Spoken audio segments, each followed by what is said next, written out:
নমস্কাৰ বন্ধু বান্ধৱীসকল আজি আকৌ এবাৰ আপোনালোকৰ মাজলৈ কিমান অসমীয়া সাঁথৰ লৈ আহিছো আশা কৰিছো আপোনালোকে আজি এই ভিডিঅটো ভাল পাব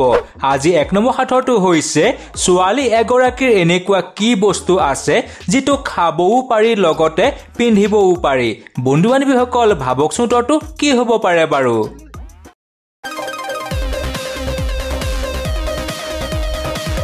ভাবি পালেনে উত্তৰটো হয় ইয়াৰ উত্তৰটো হৈছে লং আজি 2 নম্বৰ সাঁথৰটো হৈছে পানীত থাকে জলকুঁৱৰী পানীতেই যাৰ ঘৰ হাড় নাই মঙহে আছে কোৱাচোন উত্তৰটো ভাবি চাই বন্ধু বান্ধৱীসকল ভাবকচোন উত্তৰটো কি হ'ব পাৰে বাৰু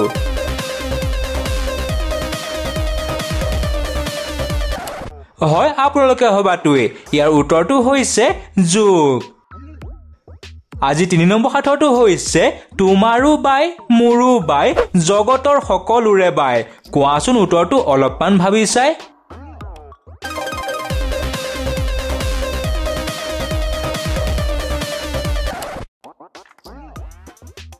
ইয়াৰ উত্তৰটো হৈছে জোন বাই বাৰু আপোনালোকে ভাবিছিল নে আজি 4 নম্বৰ সাঁথৰটো হৈছে বনৰ ভাত উলাল বাহিৰ সোণৰ মুকুট মূৰত পিন্ধি কি বাৰু উত্তৰটো বনৰ ভাত উলাল বাহিৰ সোণৰ মুকুট মূৰত পিন্ধি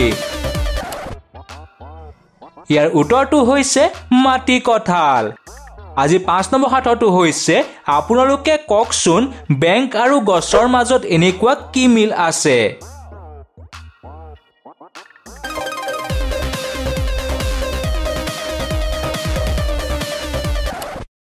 ভাবি পালেনে উত্তৰটো হয় ইয়াৰ উত্তৰটো হৈছে দুয়োৰে শাখা আছে নহয়নে বাৰু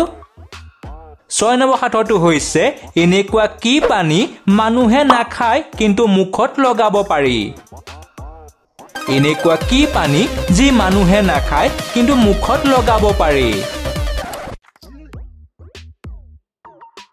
ইয়াৰ উত্তৰটো হৈছে গোলাপ জল আজি 7 নম্বৰ সাঁথৰটো হৈছে এনেকুৱা কি বস্তু আছে যিটো আপোনাটো কেৱল আপুনিহে দেখে আনক কেৱল ক'বহে পাৰে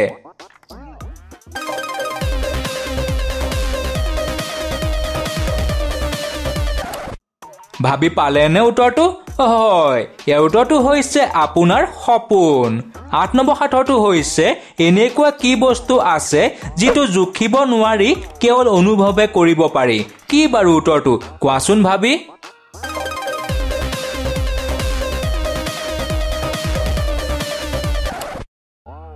হয় আপোনালোকে হবাটোৱে ইয়াৰ উত্তৰটো হৈছে মৰম ভাল পোৱা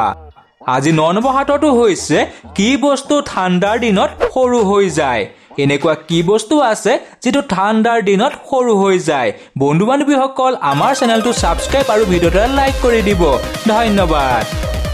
ভাবি পালেনে উত্তৰটো হয় ইয়াৰ উত্তৰটো হৈছে দিন ঠাণ্ডাৰ দিনত দিন সৰু হৈ যায় অৰ্থাৎ ছুটি হৈ যায় আজি 10 নম্বৰ সাঁথৰটো হৈছে বজাৰৰ পৰা কিনি আনোতে সেউজীয়া হৈ আহে কিন্তু ব্যৱহাৰ কৰাৰ পিছত ৰঙা হৈ পৰে কি বাৰু উত্তৰটো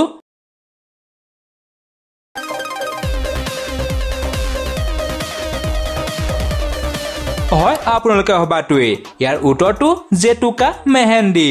আজি 11 নম্বৰ সাঁথৰটো হৈছে পাণ্ডৱ নহয় পঞ্চভাই তাক কিন্তু মানুহে খায় কোৱাচোন উত্তৰটো অলপমান ভাবি চাই বন্ধু বান্ধৱীসকল ইয়াৰ উত্তৰটো আপোনালোকে কমেন্ট কৰি জনাই দিব তেনলে আজিলৈ ধন্যবাদ